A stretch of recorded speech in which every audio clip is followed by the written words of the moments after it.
Hi everybody, welcome back to my channel, JessieLynnsRibbons. So today I figured I would talk about a hard topic. So as you guys know, me and John have been gaming. We're slowly kind of been, gaming a lot more, and we'll do like little mini mukbangs here and there, but we've been enjoying gaming together as a couple and we really like it. The one game that we were just doing, we did finish. It was called Beyond Two Souls, and it's a really good game. It was actually it's still one of my favorite games, and even John's. And but there's a lot of violence in that game, we'll say.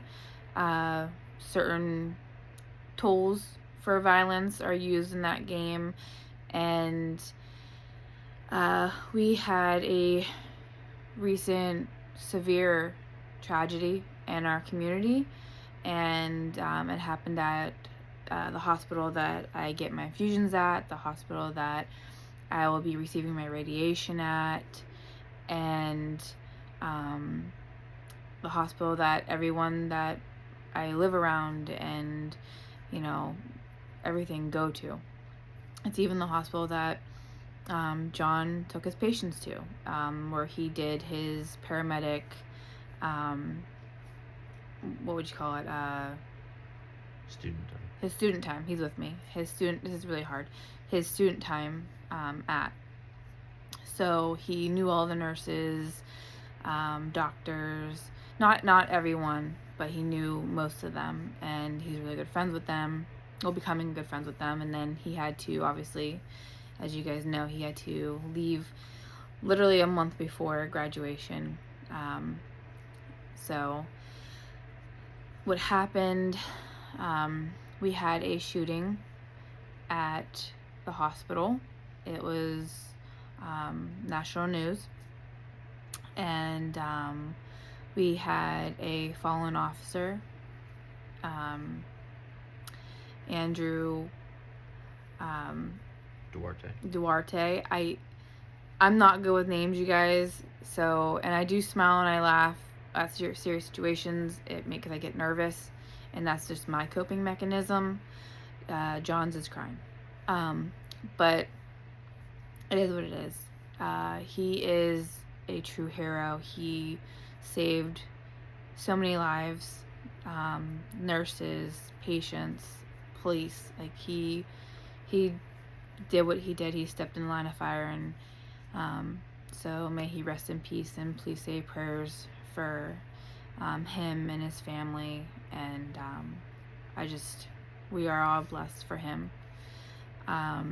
There was a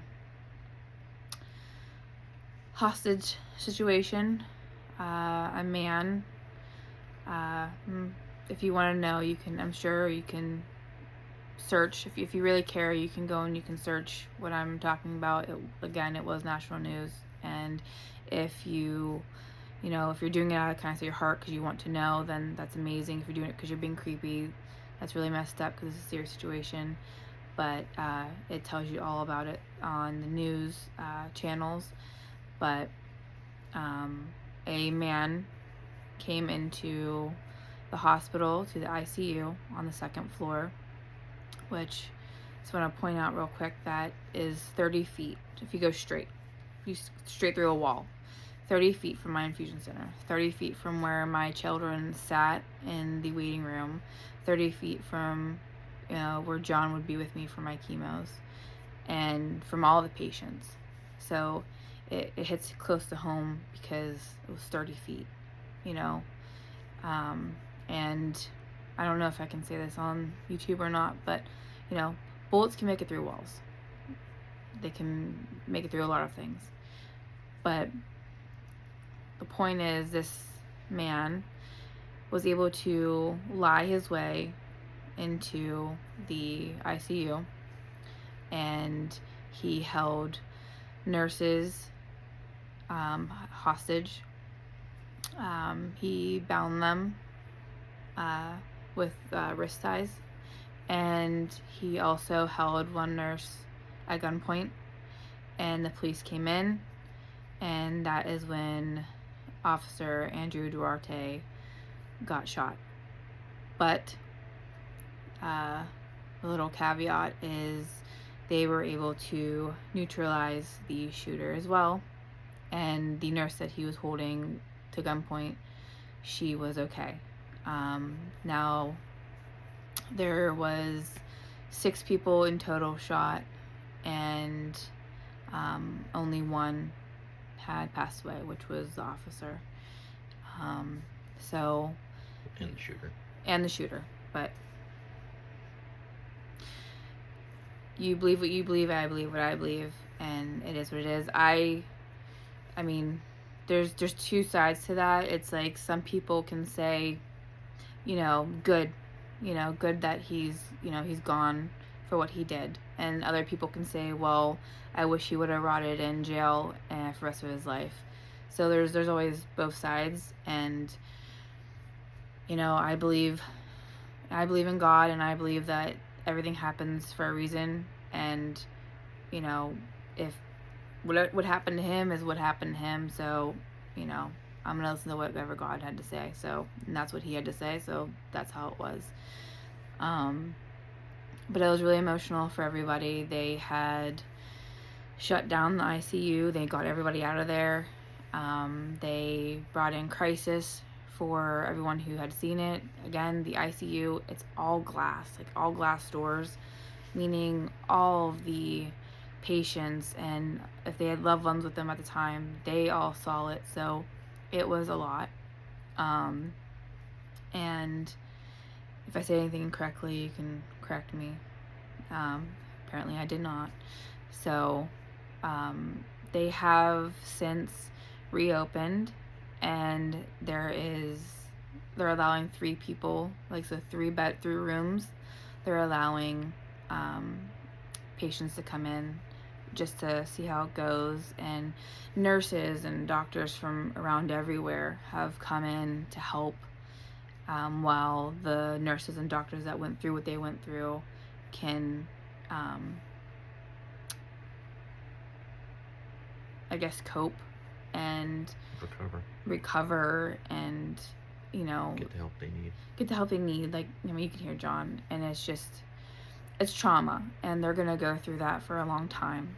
And but they did bring the ones who wanted to come into the ward, into the ICU, to see and talk about their feelings, and whether they cry. I wasn't there obviously, but whether they cried or they screamed or they talked about it, at least they got to get their emotions out, because that is a lot to go through.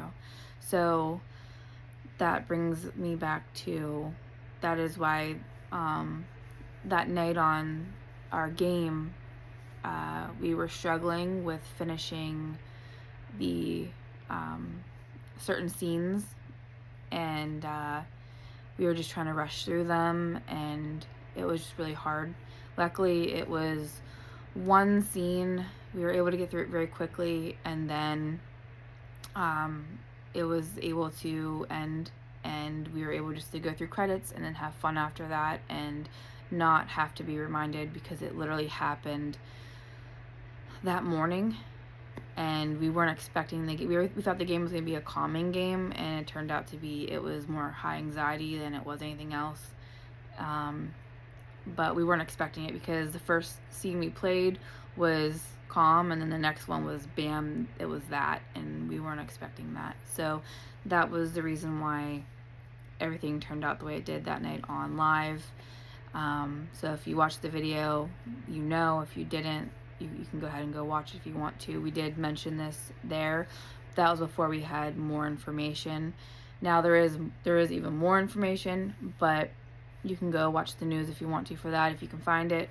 I'm not going to go and just provide it, but it was really hard on the community, on the staff, on the whole hospital, on the people who witnessed it, people who went through it. So please say prayers for everyone, and especially for Andrew Duarte's family, and and for him. And then I hope that he, you know, he's up in heaven, he's okay, and he's looking down, and, you know, he's happy knowing that, you know, he saved many lives. So I'm gonna leave it here. I'm getting a little emotional, and John is too. So I hope that everyone has a great day or a great night, depending on where you are. And I hope you all stay blessed. And I love you all. All right, bye everybody.